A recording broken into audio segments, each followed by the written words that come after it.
¿Qué pasa con Mastuerzo o con Paco de 70 a 83? ¿Qué estaba haciendo con esta represión? Porque no había plataformas, el radio estaba con Camilo Sesto, José José, con todos los cantantes, intérpretes de la época.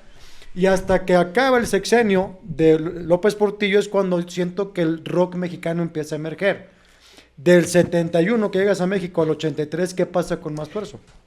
Bueno, el Mastuerzo era un chiquillo de 14 años y del 71 al 80, digamos, pues vi un proceso de formación, la preparatoria, la facultad, sí, no la facultad, estuve en medicina, estuve en la carrera de antropología social en la ENA, y todo ese proceso lo viví además siendo trabajador bancario, en el Banco de México, en el fideicomiso FIRA, fideicomisos instituidos en relación a la agricultura, y ahí en el año 82, justo cuando López Portillo sale de la presidencia, anuncia la posibilidad de formar sindicatos, ¿no?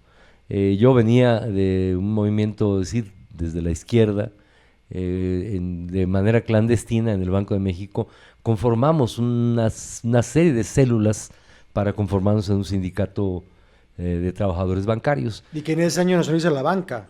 En ese entonces se estaba conformando lo que hoy se conoce como la banca múltiple. Se estaba inventando la cuenta maestra, es decir, estaba entrando lo que se ha denominado la etapa del capital financiero, donde realmente es lo que rifa, ¿no? Y además de manera globalizada, verdaderamente globalizada, ¿no? El contexto era, el movimiento era muy radical, lo que yo pretendía era un sindicato con derecho a huelga, etcétera, y me mandaron a Laver y a Plancher, que en francés, carnal, quiere decir, no quiere decir muy lejos, hijo, muy lejos. Fíjense lo que es la pinche bajeza. Es que de Monterrey son bien pinches nacos, Francisco. No, estás hablando en francés y luego lo naco es chido, cabrón, lo naco es chido. Yo no soy naco, entonces. No, tú eres naco, pero naco es chido, carnal. Porque además lo naco es chido. Cool es culero, hijo. Naco es chido. Exacto. Entonces, en lo que quedamos es que en realidad estos 70s, ¿no? Para llegar a los 80s, se vivió la música disco. Es decir, la neta, el rock lo hicieron a un lado. En México, después de Avándaro y todo esto, sí se cierran los cafés, no había lugares, había grupos que se movían y tocaban en redilas, ¿no? No había espacios para tocar. En los 80s, justo nosotros, cuando comenzamos, en el año 83, ya había 2, 3 lugarcitos donde precisamente compas como Jaime López, como Rodrigo González, estaban tocando en el Foro Tlalpan, por ejemplo, ¿no? En la Ciudad de México, ¿no? En distintos otros lugares, en Monterrey. ¿Qué había uno, cómo se llama? Frutilupis. No, se llamaba el Tutti Frutti. Tutti Frutti. Después vino precisamente Rocotitlán, que nosotros montamos en el año 85. ¿En Monterrey quién estaba? En Monterrey estaba nada más y nada menos que Mr. Talo. Ok, no lo ubico. Bueno, a todo Monterrey acabo de estar por allá y